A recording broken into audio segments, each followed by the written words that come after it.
Hi friends, நான் பக்கத்தில் இருக்க ஏஷியன் ஃபேமிலி மார்க்கெட் தான் வந்திருக்கேன். ஃபிஷ் வாங்க வந்தேன் ஆக்சுவலாக. எனக்கு வந்து ஃபிஷ்ஷுனால் ரொம்ப பிடிக்கும். அந்த சிக்கன், மட்டன் இதெல்லாம் வந்து செகண்ட்ரி தான்.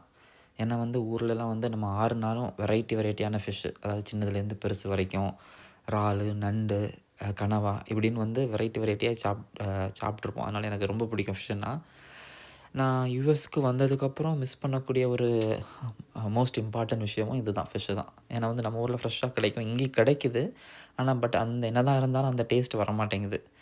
அப்போ நான் இங்கே பார்த்தீங்கன்னா ஃபஸ்ட்டு நான் காமிச்சிருப்பது வந்து அந்த ஸ்லைஸ் போட்டு வச்சுருந்தாங்கல்ல, கேட்ஃபிஷ்னால் கெளுத்தி, அதுக்கப்புறம் நம்ம ஊர் அயில, அது எல்லாமே ஃப்ரோசன் தான். அப்புறம் வந்து பார்த்துக்கிட்டே இருந்தீங்கன்னா வந்து இந்த பெரிய பெரிய மீன்லாம் வச்சுருந்துருப்பாங்க. அந்த இங்கே நம்ம வஞ்சர மீன் இருக்கும், அதை இங்கே உள்ள சாலமன்னு ஒரு மீன் இருக்கும். அது எல்லாத்தையுமே அழகாக ஸ்லைஸ் பண்ணி வச்சுருப்பாங்க. அப்புறம் வந்து நம்ம இறாலுமே வந்து வேறு கண்ட்ரிலேருந்து வரக்கூடிய இறால் இருக்கும், அதையும் க்ளீன் பண்ணி வச்சுருப்பாங்க. இப்போ இங்கே இந்த ஸ்குவிட்டு கூட பார்த்திங்கன்னா சின்னதுலேருந்து பெரிய சைஸ் வரைக்கும் எல்லா வெரைட்டியுமே இருக்கும். அப்புறம் பார்த்திங்கன்னா இது வந்து நம்ம ஒரு வஞ்சர மீன் வாங்கினேன் அன்னைக்கு, ஆனால் பிடிக்கல எங்களுக்கு. அதுக்கப்புறம் அந்த கேட்ஃபிஷ்ஷோட தலை இருக்குது. அப்புறம் வந்து நம்ம ஒரு சூரை மீன் இருக்குது. இது எல்லாமே வந்து ஐஸாக இருக்குது, அந்த ஃப்ரெஷ் இல்லை, அதனால் டேஸ்ட் இல்லை. இந்த வாவல் மீன் வாங்கினேன், அது நல்லா இருந்துச்சு.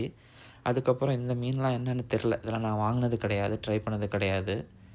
அதுக்கப்புறமா வந்து இந்த மீனுமே நான் வந்து ட்ரை பண்ணது கிடையாது. இந்த ரோலில் இருக்கக்கூடிய மீனுமே நான் ட்ரை பண்ணது கிடையாது.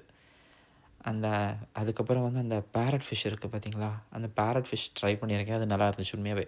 வாங்கி வறுத்து சாப்பிட்டோம், நல்லா இருந்துச்சு. அதுக்கப்புறம் வந்து இந்த ரெட் கலர் ஃபிஷ்ஷுமே நல்லா இருந்துச்சு. அதுக்கு பேர் தெரில, ரெட் கலர் ஃபிஷ்ஷும் நல்லா இருந்துச்சு. அதுக்கப்புறம் நம்ம ஒரு பெரிய வாழை மீன். அதுக்கப்புறம் என்னென்னா நம்ம இந்த கோல்டன் பாம்ஃப்ரெட், இதுதான் வந்து வாவல் மீனா என்னென்னு தெரியல, ஆனால் அது சூப்பராக இருக்கும். அதுக்கப்புறம் வந்து இந்த சீப்ராம்னு ஒரு மீன் இருக்கும், இதுவும் நல்லா இருந்துச்சு, ஆனால் அதுக்கு பேரும் தெரியல. ஸோ இதுதான் எங்கள் ஊர் மீன் மார்க்கெட். நான் என்ன வாங்கினேன்னு நெக்ஸ்ட் வீடியோவில் பார்க்கலாம். பாய்.